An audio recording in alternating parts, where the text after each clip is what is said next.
39 అంటే సంతానం, 49 అంటే సంతోషం. 39 ఆంధ్రప్రదేశ్ తెలంగాణ. పార్టీ ఏంటి ఇలాంటి నిర్ణయం తీసుకున్నాడు కనుక మీకు కన్నీళ్ళు పెట్టుకున్నటువంటి సందర్భాలు కూడా ఉంది. ఏంటి సార్ అంటే ఆ క్షణంలో మీకున్నటువంటి ఆ ఫీలింగ్ ఏంటి? అంటే నేను ఇవన్నీ ఆలోచించలేదు, కానీ జగన్మోహన్ రెడ్డి గారి నుంచి నాకు నా శత్రువర్గాలు, నేనంటే పడని వాళ్ళు, జగన్మోహన్ రెడ్డి గారి నుంచి నన్ను దూరం చేయడానికి ప్రయత్నం చేశారు, చేయగలిగారు. భగవంతుడా అనుకున్నాను. ఈయన నుంచి దూరం అవుతానని నేను ఎప్పుడు జీవితంలో అనుకోలేదు. ఈయన నుంచి నన్ను దూరం చేశారే అని బాధ. సరే, కాలమే నిర్ణయిస్తుంది.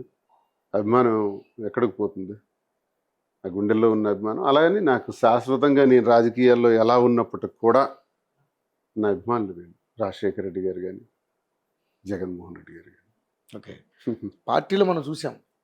అంటే మరి మీరు దీన్ని సపోర్ట్ చేస్తారో విభేదిస్తారో నాకు తెలియదు, కానీ ఇప్పుడు ఏదైతే గోరుట్ల మాధవ్ గారు ఎన్ని వీడియోలు బయటపడ్డాయి మనం చూసాం. అదేవిధంగా ఎవరు మన రాంబాబు గారు, అంబటి రాంబాబు గారి కొంతమంది నాయకులు వాళ్ళ యొక్క లీలలన్నీ కూడా బయటపడ్డాయి. అటువంటి వాళ్ళ మీద క్రమశిక్షణా చర్యలు తీసుకోకుండా దువ్వాడ శ్రీనివాస్ గారు 2022 నుంచి కూడా మీ సంసార జీవితాన్ని పబ్లిక్గా పెట్టినటువంటి మీరు ఈ రోజు ఈ నిర్ణయం తీసుకుంటే మరి వాళ్ళని ఏం చేయాలన్నట్టుగా మీకేం అనిపించలేదు? నేను ట్రోల్స్ చూస్తున్నాను, ఈయన తప్పు చేసినప్పుడు మరి వాళ్ళు చేయలేదు అంటున్నారు. నేనైతే ఒకటి చెప్తాను, మాస్టర్ మైండ్స్ కామర్స్ చదవాలనుకునే 10th ఇంటర్ విద్యార్థుల తొలి ఎంపిక. కాదు సార్, మీరు 4 గోడల మధ్య కాకుండా మీ జీవితాన్ని బయటే పబ్లిక్ లో బయట పెట్టారు. కొన్ని వాళ్ళు ఈయనకు ఒక అమ్మాయితో సంబంధం ఉందంట, ఒక అమ్మాయికి ఈయనతో సంబంధం ఉందంట అట్టా మాటలు కాదు, క్లారిటీగా మాటలే చెప్పాను నేను. ఎస్, రియాలిటీయే చెప్పాను. అయినా ఇప్పుడు ఒకటి సార్, వ్యక్తిగత విషయాలని పరిగణనలోకి తీసుకోకూడదు సార్. ఇలా వ్యక్తిగత విషయాలను పరిగణలోకి తీసుకుంటే ఏ పార్టీలో కూడా 70% ఉంటారు.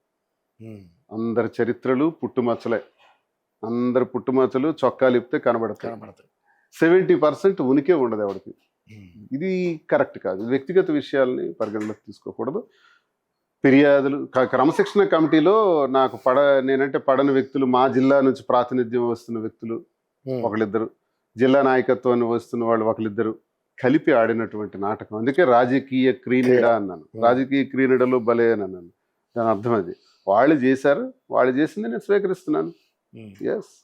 సో వాళ్ళు ఎవరో తెలుసా?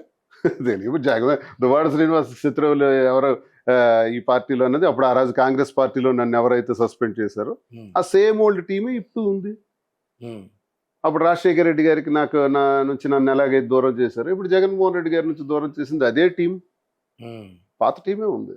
ఆ పాత టీంకి నాకు ఎప్పుడు పడదు. అప్పటి నుంచి ఉన్న వైరం ఇది, 2006వ సంవత్సరం నుంచి ఉన్న శత్రుత్వం ఇది. అంటే దీని వెనకాల పూర్తిగా ధర్మాన ప్రసాద్ గారు అలా చేసింది. ధర్మాన ప్రసాద్, అలా సోదరుడు కృష్ణదాస్, ఇవన్నీ సర్ది చెప్పలేకపోయారు, ఇవన్నీ చేశారు. చేయలేంటే ఓకే. ఇప్పుడు ఫీల్డ్ అన్నది అందరూ ఫీల్డ్లోకి వెళ్ళాల్సిన వాళ్ళమే. నేను ఫీల్డ్లోకి వెళ్తాను, వాళ్ళు ఫీల్డ్లోకి వెళ్తారు.